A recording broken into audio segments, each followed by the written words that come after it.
Hi there, welcome back to the Mindset Check podcast. I'm your host, Misha McKittrick. This is a podcast where we believe that as you take time for a mindset check, you have more power than you think you do. In the first season of the Mindset Check podcast, we're reading through my journal, the journal that I kept when I was 15 years old and pregnant. I felt compelled to share this, and by way of doing so, we walk through the mindset of this girl who goes through a few really tough years of relationship and being pregnant and then also losing my little girl. It's interesting to me to see how many people find parallels in their life with the things that we're talking about on this podcast. People are not finding the relation because they are in the exact same situation. People are finding relation because we're talking about how to find light in the darkness and hope in the struggle. And by way of talking of those things and helping ourselves learn different ways of thinking, of taking mindset checks and allowing us to be aware of what's in front of us and the opportunities that we have and maybe different ways that we can look at life. Because we're doing that with this young girl, this young 15-year-old, it really does apply to all of our lives. Just a few episodes ago, I read the first entry that I had written after my daughter had passed away.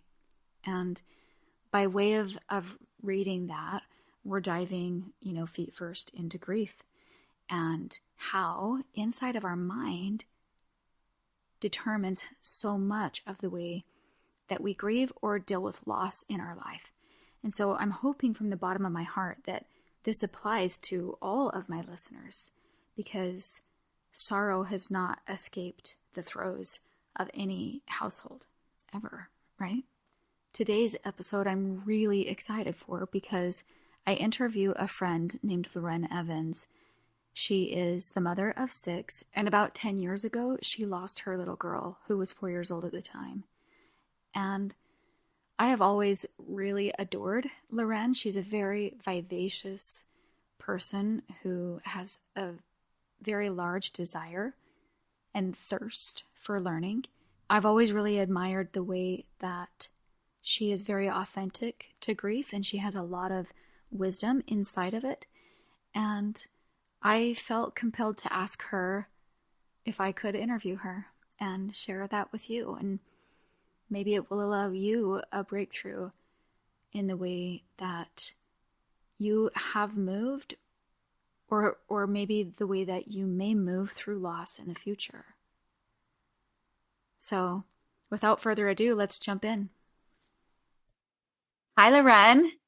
Hi, Misha. So glad to be here. Oh, I'm so happy that you're here. And I just want to recognize you for a moment because I asked you to come and do this with us. And then you told me that, of course, your heart was so willing. And then diving back into it has brought more up for it.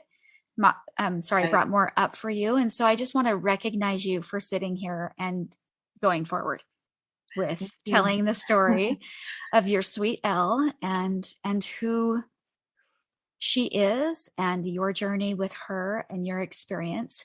When we talked about grief about a year ago, you and I were having a conversation and you had said death changed me profoundly. Absolutely. It changed my whole perspective on life and on mothering and prepared me for future trials that would have been devastating if I had not gone through Elle's death. To put it in perspective, to understand that it's temporary. Love that. And I want to dive into that. We're going to come back to that part. Can you introduce us to Elle and tell us about her? We don't know her. Just introduce us to her. She was our 4-year-old, the last of 6 kids. And so we all adored, the last child. She was kind of like the family mascot. everybody had a special relationship with her. Everyone doted on her, and she had 3 older brothers, that were every bit as protective and loving and fun and wrestle with her. And then 2 much older sisters that taught her how to be a cheerleader and a dancer. And anyway, I often said that she was a teenager in a 4-year-old's body. She had a spunky personality, and just made us laugh all the time. And we recorded her and took so many pictures of her. I don't know if a child has gotten so many, had so many pictures taken in our whole family. I don't think they have. Well, you had how many people doing it, right? Right. However many people Oh, yeah. were. All my teenagers had videos, and yeah, so that was great to have after she passed away. So, but she was my last one, and she and my 6-year-old boy, that's who was home. And my 6-year-old boy he's very mature for his age. He was back then too. And the 2 of them were like a little married couple, and we're always together and always playing. But I felt like my 60% of what I did in a day had to do with taking care of Elle, just tracking her and helping her, and, do all the things that you do for a 4-year-old. So, and I was really soaking her up because she was the last of the kids. Right. You hold them a little tighter because you know that they're, yes, I know that. Our oldest was about to go to college in Hawaii. And so I'm like, oh no, it's starting. Mm-hmm. They're leaving. Mm-hmm. And I really held tight to her. Yeah. So tell us what happened. She graduated. She passed away. Yeah. Tell us the story of how that happened. Okay. It was a normal Saturday afternoon. We had been, just to introduce my family to you so you kind of know, my husband's name is Rob, and my oldest at the time, Mackenzie, was 17, Mia was 15, Getty was 12, Cy was 9, Cam was 6, and Elle was 4. And so we were at a basketball game for Cy, he was 9. And I remember sitting on the bleachers with one of my neighbors and friends and saying to her, life is so hard. And I have a great life. Like, to that point, I really had not had any real challenges, but I still felt like life was tough.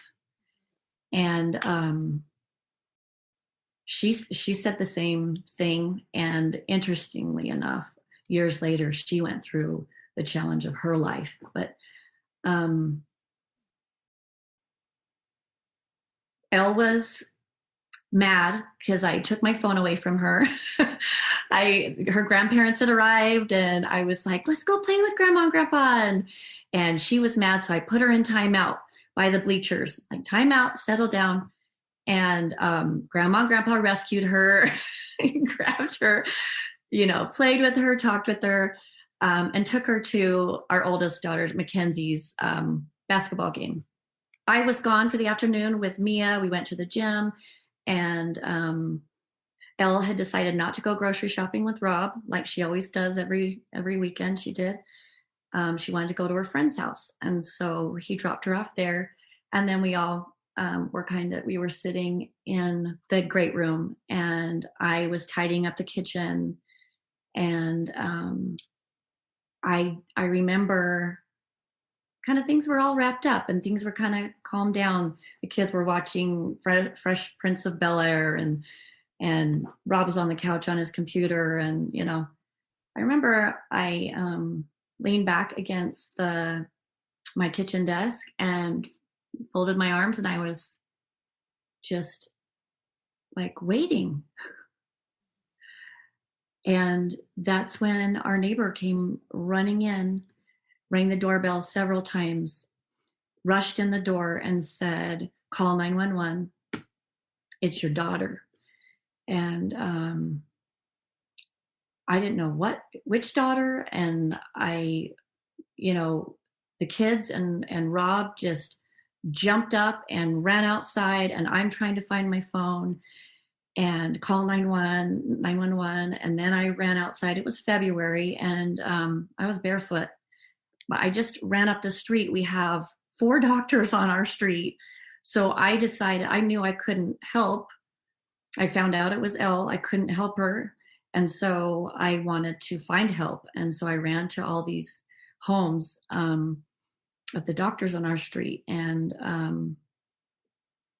I tried to go over and see Elle. By that time, there was a crowd around her, and Rob had her in his lap. And my neighbors kept me back, and Mackenzie kept me away. And I didn't know if I wanted to see her anyway. And what had happened was one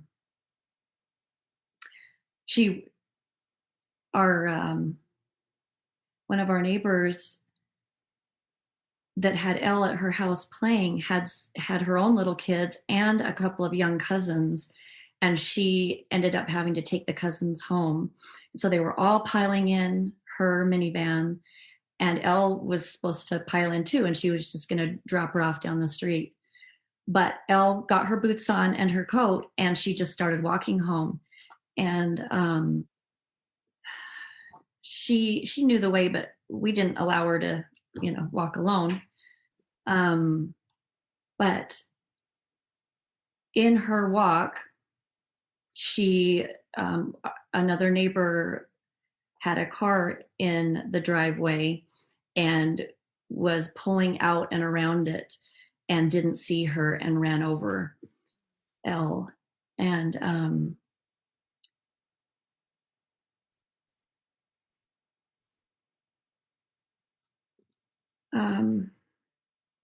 Life Flight came, landed on our street. They said that we would have to drive to the hospital. We couldn't come in the helicopter with her. And so I had my sister drive me, and we got to the hospital, and they closed the doors of the room that she was in, because they said the mom's coming. And so Rob and I just paced back and forth in that hallway. And I remember feeling like I was going to throw up. I was really nauseous. My sister had told me the whole way down that, I've heard of, some neighbor, that someone in their neighborhood had been run over, and a little child, and they survived. And, and I was so in shock that I was sure she was going to make it. And I was just trying to, calm myself down. And but the doctors, the emergency personnel came out first, and I remember asking them, like, "You see this all the time, right? Is she going to be okay?" And they both looked horribly somber, and one of them said, "No, this doesn't happen all the time, and I'm sorry." And that really panicked me. The doctor came out and said, "We've assessed her injuries, and there's nothing that needs medical intervention right now. She's critical, and we're going to have to wait and see. But she is in the helicopter. They couldn't diagnose her properly, and didn't give her the oxygen that she needed, and were afraid that she sustained major brain damage. So we went in and up to a new room and waited. At about 4 o'clock that afternoon, they said, we're going to wake her up. We're going to try to assess her brain function. And it was 7:20. No, so it was 5:20. And she still had not awoken. And I started to, I don't know how to explain it. I kind of fell down. I thought, wow, she's brain dead. But right then she woke up. She was intubated, so she couldn't talk. And she looked right at me, and I said, hi, sweetie. I love you so much. Do you know what happened? And she widened her eyes and nodded yes. And I said, you were run over by a car, and everybody's here to help you. And Grandma's right there. And she looked over at Grandma. And I was so elated. I kept on describing. She nodded. She looked at Grandma, and Rob was just laughing. We know, we're here. And the doctor said this is a really good sign. She has complex rather than simple function. She can hear, and she is able to look and understand. And so anyway, he said, we need to, she actually reached up with both of her arms and splinted and in IVs and stuff, but she held up her arms to me. She wanted me to hold her. And the doctor said, we need to put her back under, else she will be in, we don't want her to feel any more pain. So she was out immediately, and that was the last time that I ever got to speak to her.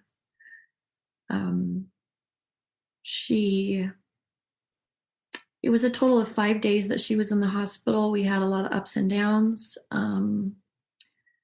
She coded that morning, and that was the first time that I had considered that we actually were going to lose her. It was just unfathomable. It was just impossible.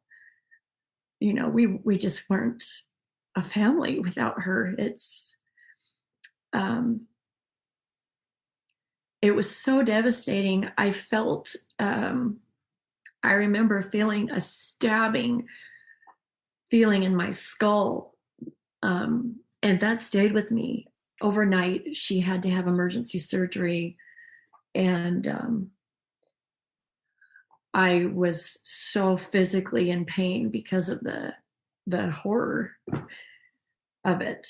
Our kids came to the hospital Sunday morning, and they said, you know, you need to have your children here. It looks like she's going to pass away. There's nothing we can do. And she actually stabilized, and but by Tuesday, her right pupil had blown out, which means that her right hemisphere of her brain had a massive catastrophic stroke, is what they call it. And they didn't know if the swelling would continue into the other hemisphere of the brain and devastate her brain. And so we just had to wait. She could not. She was on life support at that point, and they could not do surgery on her, remove part of her skull to allow the swelling to have somewhere to go besides damage the brain, because the life support she was on would have made her bleed to death during surgery. So we just had to wait. We told our kids to come to the hospital Tuesday.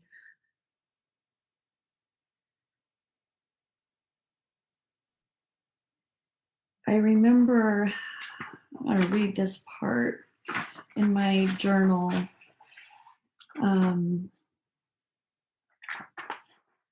I remember, well, in the hallway by the parents' sleep rooms, I read a plaque with a photo of a 14-year-old boy playing soccer who had passed away. I wonder, why should I get to bring my child home when so many others don't? If Elle were to die, instead of asking, why me, I wonder, why not me?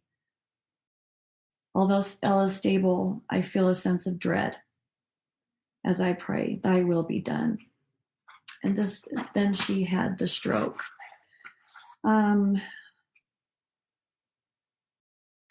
We explain Elle's condition, and Getty asked in disbelief, wait, so there's no chance of Elle going back to normal? No. We all gathered with friends and family. And, you know, that kind of news, you just don't know what to do with yourself. The kids watched Avatar. They did headstands, and we were just kind of numb and talking to friends and our parents. And but I decided to go home that night because after that kind of news, I thought the kids needed to be with me. So Rob stayed in the hospital, and I stayed up until 3:00 in the morning cleaning the house. Oh my. Which our neighbors had already come in and tidied up, and we had a house full of teenagers there, you know, supporting our older daughters, and they all slept in the family room together. And but I felt so out of control that I just needed to clean. And I remember looking down the hall and looking at her door cracked open, no light on, no night light, as there should have been, and feeling so empty. And that feeling remained with me for months and months. Just looking at her door was always very painful.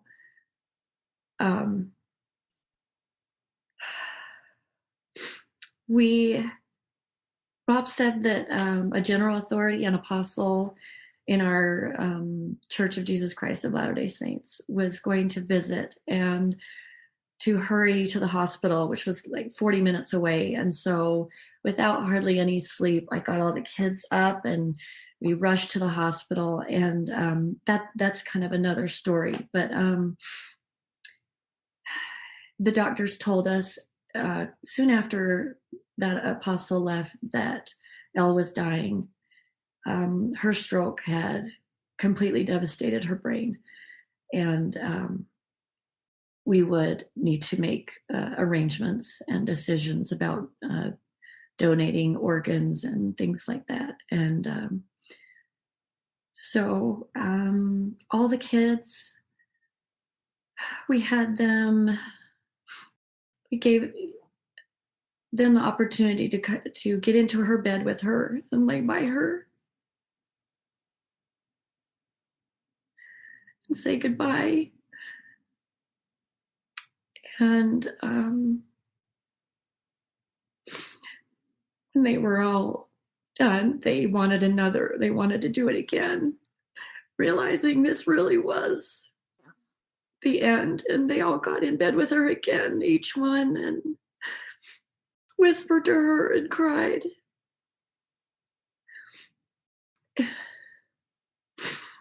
And then Rob and I, the kids, were taken by Child Life Services to do some activities, making some friendship bracelets, one for Elle and one for them, things that were really therapeutic, I think, and helpful.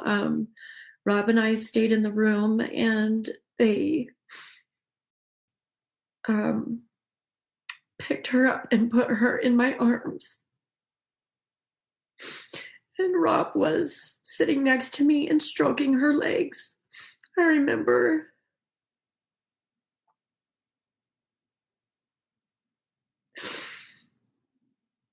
holding her as close as I possibly could to me and kissing her face over and over again. My tears were just falling all over her face. And I remember telling her,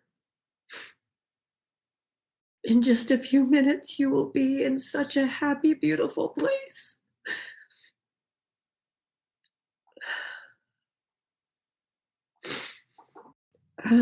They told us that when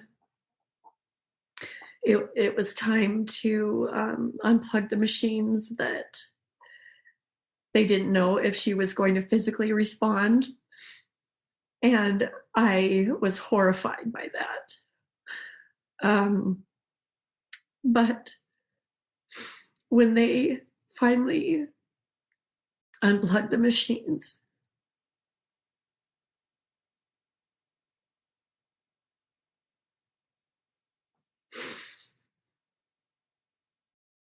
I remember just watching the color drain from her face, and she didn't move.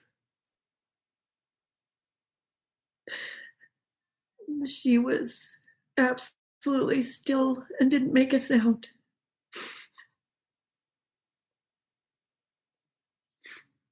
And Rob and I left the hospital. She still had to, Rob wanted to have her donate a kidney, and so she needed to go into surgery. But I could not, I had no strength. And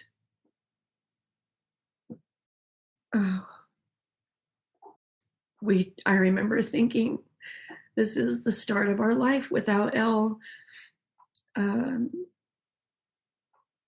It's nothing like I ever could have imagined for our life.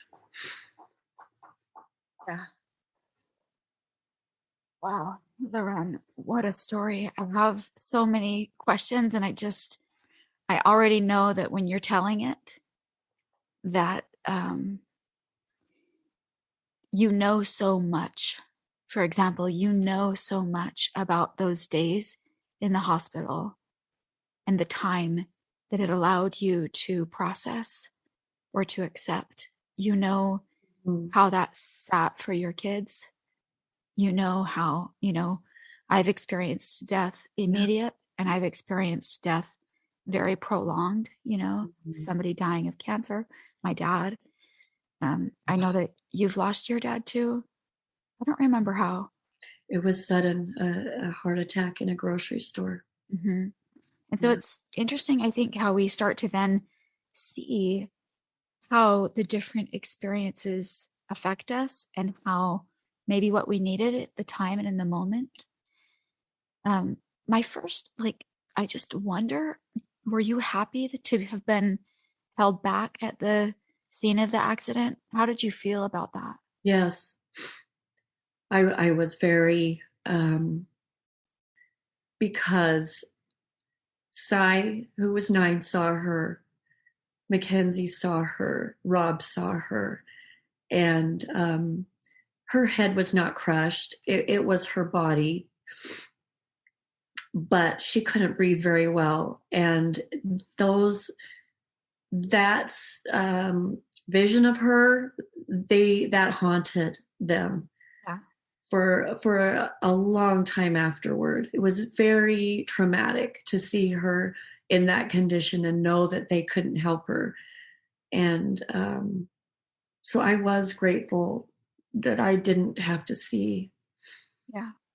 That is because I knew I couldn't do anything. In the hospital, I wanted to see her because I knew we were doing everything that could possibly be done. Right. And she had Rob with her at the moment, Right. and you knew that that was okay as well.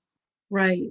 And Rob, um, he tried to give her a blessing, but could not get the words out. He was so scattered and jumbled.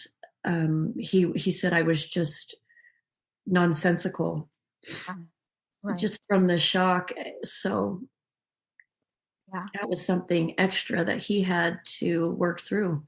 Yeah. I think it's interesting that many times, no matter, like whatever is happening, sometimes we act in ways we didn't think we would. Mm-hmm. Right. Like we might not be able to go to the table of what's happening, or we might act, there are different ways of survival that kick in. And I think it's important for people who might be listening to understand that it's normal to maybe do something that wouldn't seem normal for you. Right. Yeah. Yes. I am not one to run away from problems or not or to be in denial, but that is something that I am so grateful for, that I did Yeah. not see her at that point. I Right. actually did decide to dress her body, um, and I was grateful for that experience Before her funeral. for her funeral. Right. Hmm. Hmm. Yeah. Yeah. And everybody walks through that differently. And wherever, you know, you fall as you're listening, it's okay. I just think that that's very Mhm. important to Yes. have the permission to Yeah. show up however it is. And if you feel like it's something that wasn't what you wanted, like you can still work through that. The way that you said Rob still worked through some things, right? Right.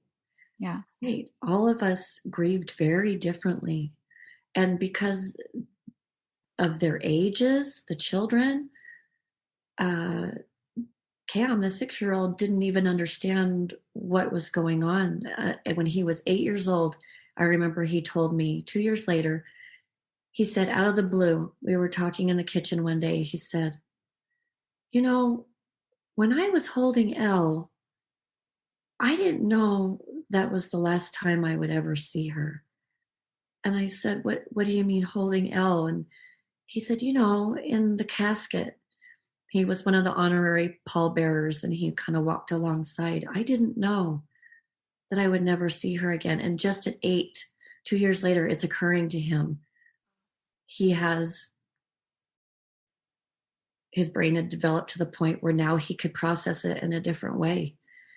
And so, yeah, the kids all were at different stages of grief and realization and denial and shock. And Rob and I dealt with it very differently. He did not want to talk about it at all. He thought if he talked about it, that the watershed, it would just be a watershed moment and breakthrough, and he would never recover. Yeah. And I needed to talk about it to heal. So yeah, that was something we had to figure out. So what did you do? Well, I wanted to honor and respect his needs of grieving, and but at the same time, I knew that I needed to process it verbally, and so I went to a grief group. I went just alone, um, to a group that had, of all parents, that had lost a child, and I told my story, and I heard other stories, and um, it was what I needed. It was one of the things, one of many, many things that I needed. I also needed to talk to people who had been through it, who had lost a child. I needed to know if they were ever, if they are happy, if I could ever be happy again. Can I ever recover?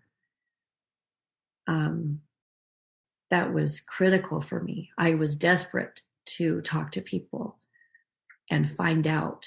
And I found out that different people handled it differently. And for some people, 10, 15 years was not long enough for them to have found happiness again, found the other side of suffering. They were still grieving quite a bit, still in bed a lot, still exhausted from the grief. But I just can't judge that, because different circumstances, if you feel responsible in any way, that's an entirely added burden. And one of the ladies that I talked to had felt in some way responsible. The most helpful conversation I had was this older couple, in their late 60s, maybe early 70s, that had lost their 2-year-old daughter in their hot tub. And so years and years ago, and she said, I cried every day for 2 years, but I can tell you now, 26 years later, something like that, she had said, I understand, and I've understood for years that our life was perfect for us. And we are happy. And we were so lucky to have her. And you'll be happy. You will be happy. She said, even her birthday, I forgot it this year. Those things that when you first have a child die, you think these are memorial days that are of infinite importance. And this is how I honor her. But she was saying, and what I have found is, if you get stuck and that becomes your identity, is a grieving mother, a mourning person in mourning, then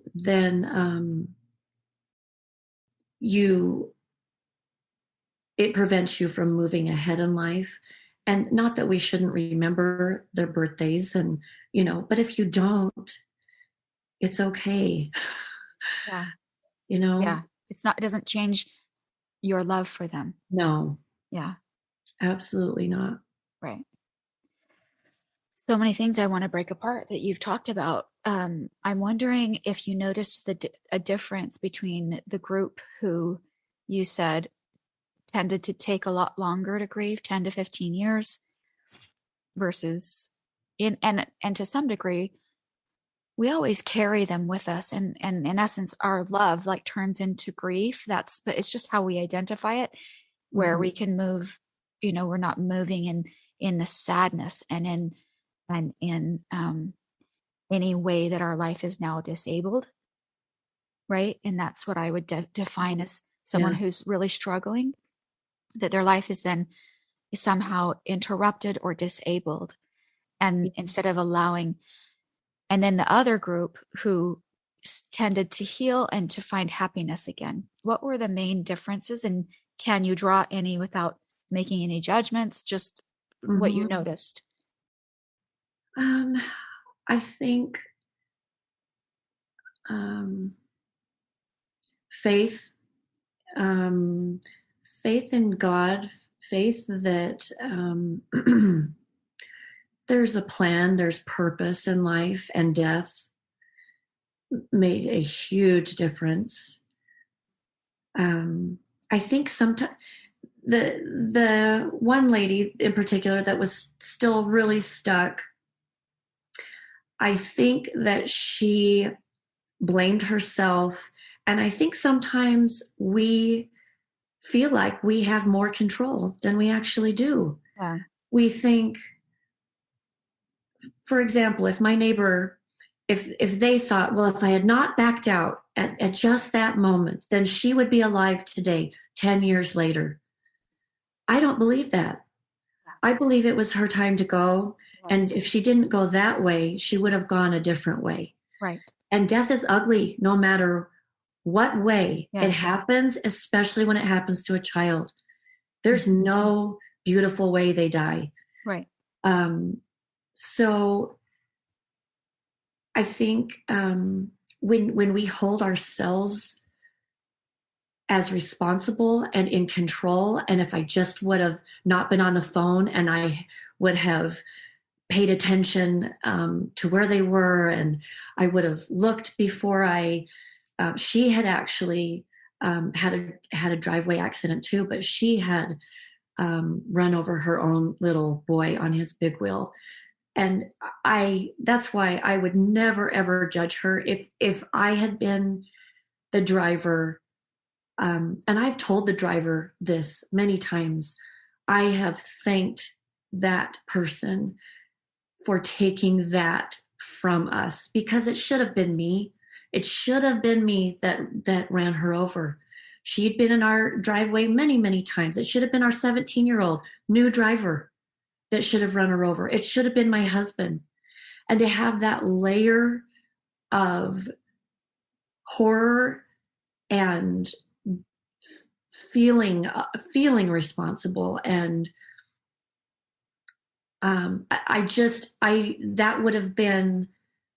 that would have compounded and complicated her loss so much more. Yeah. And I really felt grateful that in the way that she went did not have to do with me or my family, that we were spared that. Yeah. Lorenne, I think it's interesting that you bring this up, because the definition of an accident is an unforeseen and unplanned event or circumstance. That's the definition. Mm-hmm. And I think that when we take responsibility for something that we didn't intend, we're assuming responsibility as though we did it on purpose. Right. And so there's an allowance or a letting go that has to happen. It's almost like somebody needs to corner you and ask you, did you do it on purpose? And you need to just scream it back at them and say, no, no, no. And then you can say, gosh, dang it, it's an accident. Yes. It's an accident. And that means it was unforeseen and unplanned. It was not intentional. Right. When we take on the responsibility of an accident, it is as though you're taking on the idea of murder, and that it was thought out, right, and that you did this, and that you're a malicious person. And when you know that is not the case, you have to stop. You have to stop assuming that is true. Right? So I think that's because I've come across people who have also dealt with accidents, and I agree with you that when you know the timing, when you know it's the plan, when you know there are bigger hands than yours involved, then it's easier to allow what happened to happen. And so I think, I love just how spot on with just the way that it boils right down to our belief of what it really always was. Yeah. Mm-hmm. Yeah. Another thing that I feel like I have found between the difference between the two groups is the allowance to feel. That when feelings come to us and we allow ourselves to feel them, that's what allows us, that's like the gateway to be on the other side of grief. Yes, I agree with that. That when we decide to not feel, and we say, I don't, that feels yucky and bad and I don't want that, then we get stuck in grief. It prolongs it. Yeah. I mean, I've seen that. I decided to do grief right off the bat. I knew there was no way I could avoid it. I knew this was not something that I could put on a shelf or put in a space and not look at it. And I thought the best time to do it is now, because no one's going to have any expectations of me. No one's going to ask me to do anything extra. No one's going to give me more responsibilities. They know what I'm going through, and I'm going to take this opportunity to sleep, to grieve, to process. And my husband did it differently. And it's what was best for him. It was a much longer process. But I was going to say not as intense, but I could never say that. It was over many more years. Mine was kind of 2.5 solid years of several hours a day, um, it weighing heavy on my shoulders and on my heart. And then I prayed for it to be lifted. I prayed to see some progress. I prayed to move on. I have 5 other kids that are here, that are living, that I love, and I want to pour my love for Elle into them, because I love them every bit as much as I loved her, as I love her. So, but yes, I think if you want to expedite the process, um, Ready to feeling is feel. Yeah. healing, Hmm. that Oh, I love that. Say it again. feeling is healing. And Feeling is that's not healing. my Yeah. original thought. That's, I've heard that, and I can't even quote a source, but I've heard that. Yeah. So then what did happen with Rob? He he decided to push pause. He couldn't confront it, which honestly, to some degree, like even in my process, I made an open decision to grieve. And then I, talk a little bit about how I became a little numb. I became a little reserved. Like I held back my tears. And there are more things coming out about my story that like I kind of like put on the back burner, that my brain really, it's like I just did it subconsciously, even though I knew I didn't want to. I wanted to feel, and I didn't want to go into like this state of shock, or have to be pulled out of it later. But I mean, that poem, The Footprints in the Sand, to me was always like so um, very important, because it was part of my story. It was like I was being carried for a while. And then finally I was set down and able to walk on my own. So I'm wondering for Rob, like, how did that go for him? Um, I think, well, just when you were talking, you were so young when it happened.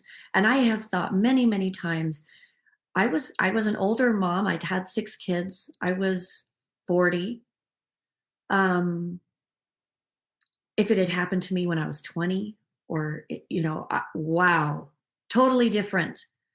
I don't think your brain can process it Yeah, in like the you same. said with was it So, Grady or Cy that had the Cy, was it oh, Cy that had the Cam, the Cam? 6-year-old, Yeah. that 8 years later, yeah, at 8 years, they just, yeah, Mhm. they see it in a new way as they Right. grow up. And I think as a young person, um, your brain's just not able to grasp everything at once. And so grief can be merciful in the way that I found it to be, like a wave, like a tidal wave. It would hit really hard and really, um, and be very painful, suffocating, but then it would recede. And you never quite knew when the next wave was going to come, but you knew it would recede at some point. Um, but back to your question about Rob, I think he he was very numb for a few years after she died. Um, he really felt like he wasn't capable of handling it. He really was robotic in what he did at work, and um, I think Did he feel happy during that time? Did he have the ability to laugh with kids and to be present? Was he still able to function even though he was pushing pause on this over here? it was a lower functioning, definitely. Mm-hmm.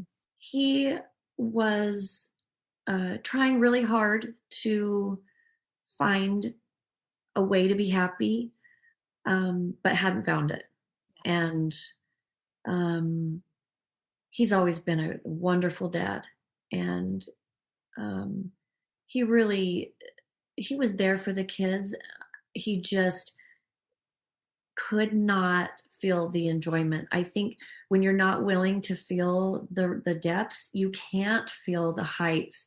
And so you really are in a state of a very narrow bandwidth of emotion. And that's where he was for many, many years. Yeah. And then was there an event that happened, or did he just decide to work on it, or how did that? It was not an event. He just he said to me one day, maybe 3 years ago, so 7 years into it, maybe. He said, you can talk to me about Elle now Oh, if you want. And I said, well, I'm kind of at the point where I don't want to talk about it. But I said, do you need me to talk about it? He said, no, but I just wanted you to know that you could if you wanted to. Yeah. So, but today I would say he's very happy. We have gone through some really big challenges ever since she died, unrelated to her death. So, we have found at this point some resilience, and really I have to credit the experience we had with Elle's death as creating some resilience with us. Understanding that even death is temporary. That's what we believe so strongly. We're going to see her again. She exists. And it just helps put in perspective. And you think, if I can survive that and be happy, then I can survive this new thing and that new thing. And these might be lifelong challenges things, and these might be decades. But when you get to know your own strength, it's a very good place to be. It's not that you want hard things to come, but you can handle it. Yeah. And I never knew that about myself. I thought, like I said, I had an easy life. I really had gotten off scot-free till I was probably 40. And that's a long time. But I had told myself, God knows that I can't handle anything very difficult. So that's why I haven't had difficult trials. Yeah. I'm too weak. I could never do it. That's Yeah, what never challenge him that way. Oh, He'll never. show you what you're made of. That's right. That's right. Mm-hmm. Yeah. So I'm wondering, Lorenne, what are the things, and I feel like we could talk about this for a very long time, and I feel like that grief requires that of us. It requires us to look at how we believe. It requires us to think about where our loved ones are. Do you feel her?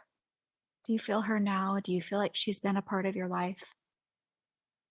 That's really interesting, because when I was 30, my dad passed away suddenly of a heart attack. And I feel him all the time. Mm-hmm. I unusually frequently, I would say. I never expected to, but in a very real way, I have felt him. With Elle, I cannot say that. I really think that it's because it's too tender. It's painful if I feel her close. It's very painful. And so I know I know she's here, and I know she is, she's on the other side, but just in the next room, so to speak, very aware of our family. And I believe we are an eternal family. We're still her family. She wants to be a part of our lives. She loves us. Mm-hmm. her love for us did not stop when she crossed over to the other side. And but for me to I have felt her rarely, but I feel like it's something that I have, I don't want to say pushed away, but I really haven't been open to feeling her because um, I want to be present in my life, and I know that I'll see her again. So I have a lot of questions around that, and I don't know if you want to dive into it, but to me, I'm like, oh, Lorenne, I Mm, love the way that you said maybe you're not open to it. And I am picking up that to feel her means pain, yeah, instead of to feel her could mean something different, insert yeah. whatever. Um, so let me just ask you the few times that you have felt her. Did it feel pain? Did it feel like pain? Um, it was sweet. Hmm. It was very sweet. It just reminds me what I'm missing. But Yeah. sweet experience I would never wish away. Yeah. Um, do you also see her show up in the lives of the people around you? Yes, my children have all, except Cam.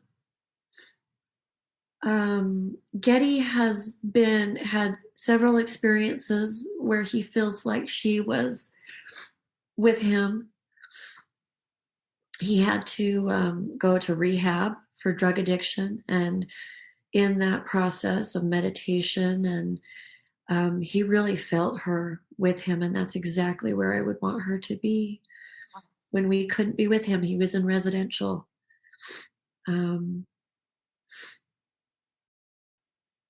Mia has, she's one that has pushed even her grief away.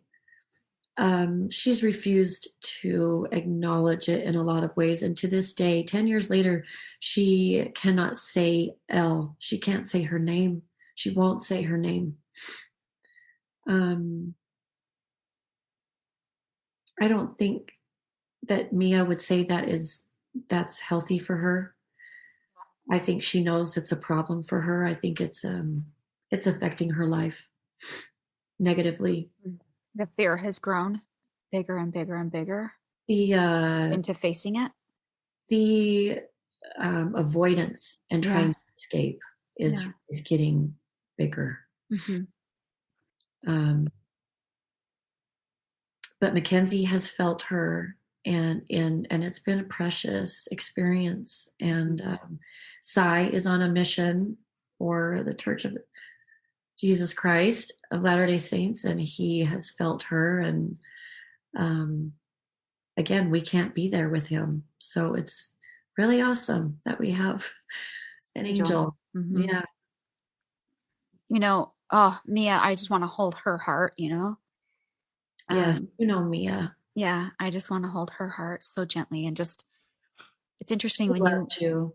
oh, I love She her. really loves you. Anytime your name has been brought up, oh, I love Misha. She's so sweet. And I think it's interesting the more that we learn about our brain, the more that we become defined as what it is that we are being. And so it's kind Mhm. of like how you said when grieving mothers become like that's their identity now, instead of it being a period of time that they move Yeah, through. And then, it because it really can be what we want it to be. We can create it to yes, be like, I choose to look at Taylor and say, I know that she's affecting and showing up in people's lives in ways she couldn't had she been here. right.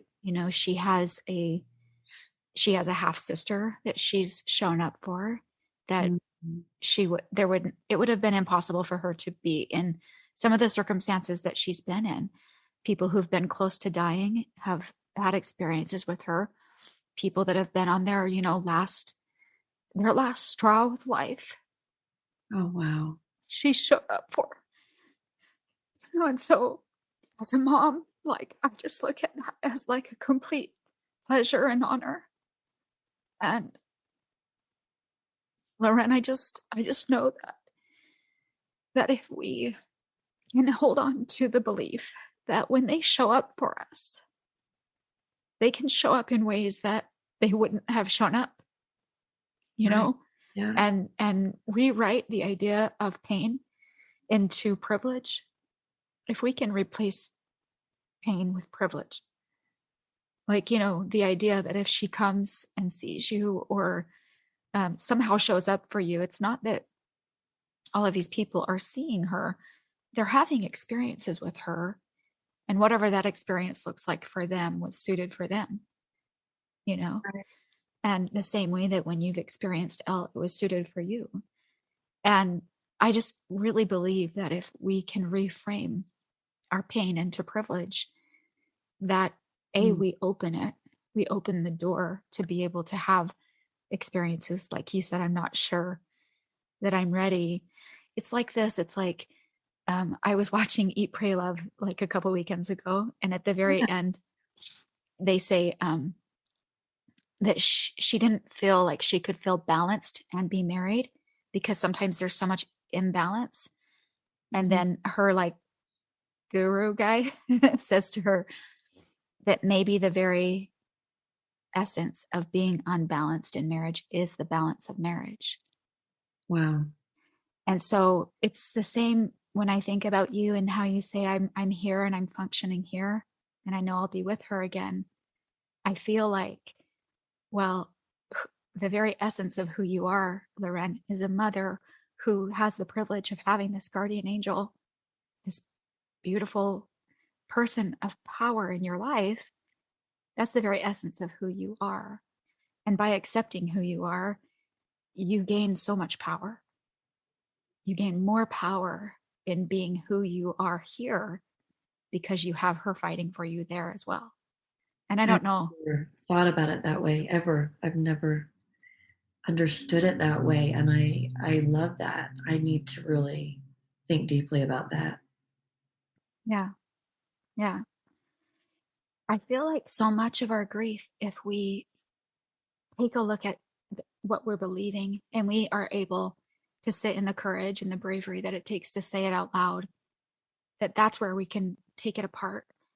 We can look at what we think about, accidents. We can look at what we think about, them showing up now in our life, or we can look at, have we truly processed or have we grieved?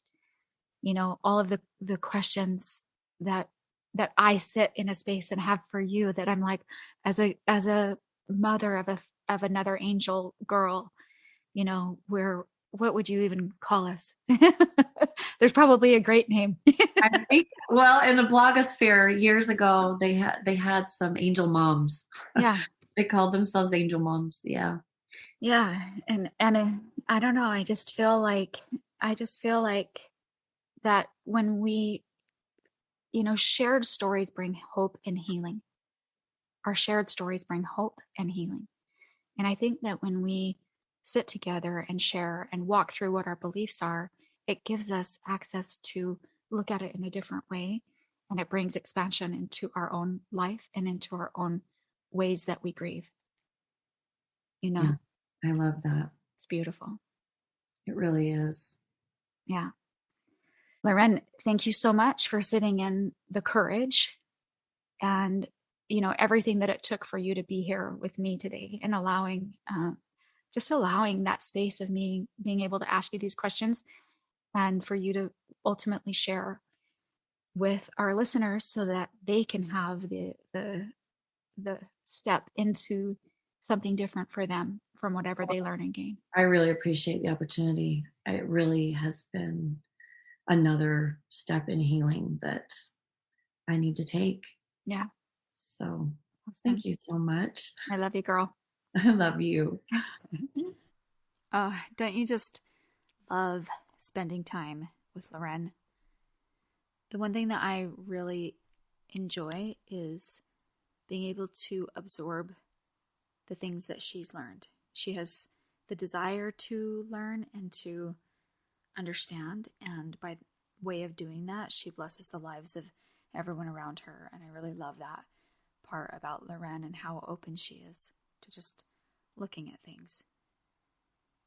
I think it's pretty evident that there is a part of us that's healed when we step into the role of helping others heal. And I want you to keep in mind that sometimes all that is sharing your story, just walking through life authentically. Really, it will come up for you to be able to share with other people.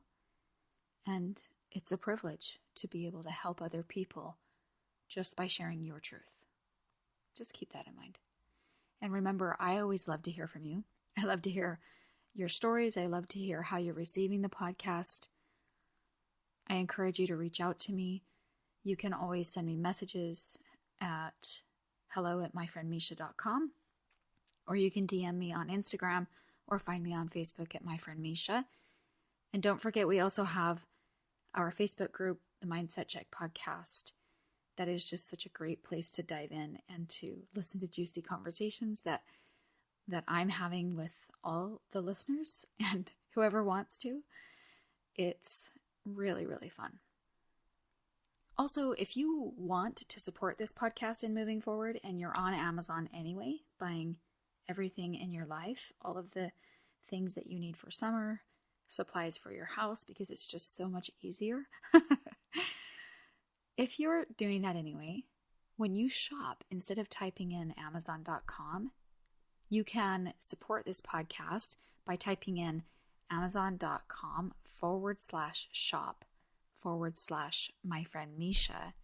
And by using that link, I'll get a kickback. And it just helps this podcast move forward. I would really appreciate it. And as always, thank you so much for trusting me enough to walk through what is a very tender space with you on your journey. I want to leave you with the thought, this quote that says, "When you lose someone you love, you gain an angel you know." And when we shift our perspective into knowing that, we find our power. Until next time, my friend.